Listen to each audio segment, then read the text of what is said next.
I walked into that dining room already guilty in their eyes. My shirt stained with grease, my hands raw from twisting bolts on a stranger's broken down Buick. The clock had betrayed me, and her parents didn't need excuses. They already hated me. Her father's jaw tightened the second I stepped inside. Her mother's gaze slid over me like I was dirt clinging to her daughter's shoes. And beside them sat my girlfriend, Emma, pretending to defend me, but her silence was louder than words. Late, her father said flatly, and dressed like that? I swallowed. A woman's car broke down on the road. I helped her get it running again. He smirked. Of course you did. I didn't argue. Not then.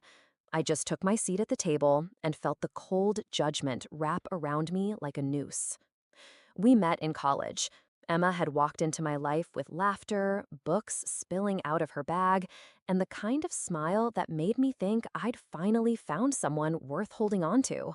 I loved her fiercely, but her parents saw me as a threat to the carefully curated image they wanted for her. They came from old money. I came from oil-stained hands and second-hand clothes. At first, I thought I could win them over with honesty, with effort. But slowly, I realized it wasn't about who I was. It was about who I wasn't. And Emma, she let their contempt seep into her veins. The signs came slowly. A shift in her tone, the way she stopped introducing me to friends, the secretive phone calls. Until one night, her phone lit up in my hands.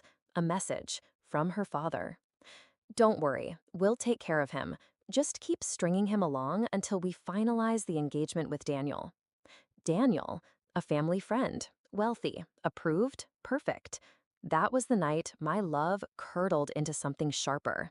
They thought I'd break quietly, walk away humiliated, but I don't break. I build, I fix, I plan. So when her parents invited me to that dinner, her father smirking, her mother sneering, I agreed, not to beg for their approval, but to end their little game.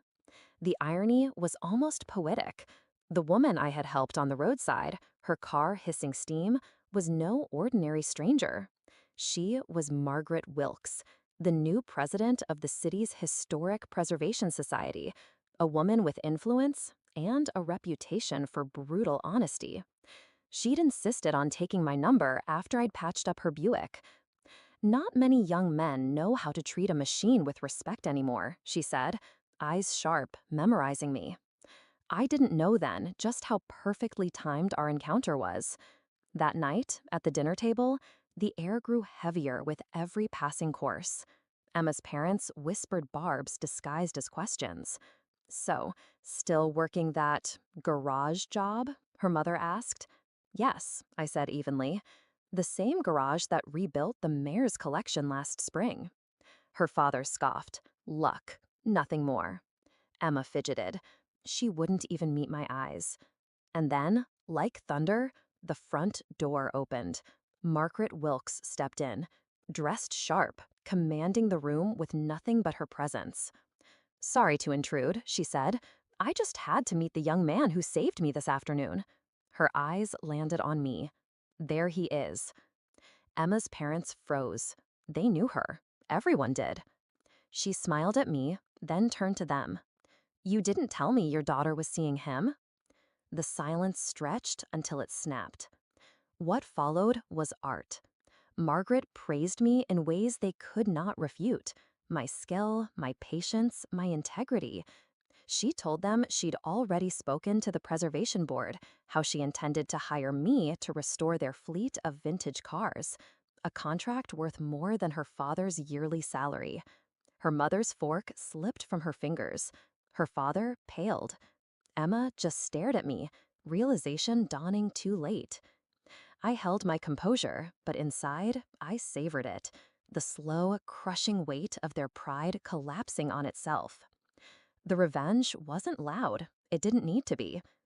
Weeks later, their perfect Daniel was announced in society pages, not as Emma's fiancé, but as another woman's. The engagement deal had evaporated, and Emma, she was left clinging to silence, watching as the man her parents despised rose higher than they ever imagined. I didn't need to humiliate them publicly. I let their own arrogance do it for me. I think back to that night often, to the grease on my shirt, the disdain in their eyes, the sound of Margaret's voice turning the tide with a single sentence. Emma once told me her parents could make or break anyone. She was wrong. I don't need their world. I built my own. And when the pieces of their perfect plan lay shattered at their feet, I walked away without looking back. Because revenge isn't always fire and fury. Sometimes it's patience. Sometimes it's letting them choke on their own poison while you breathe easy.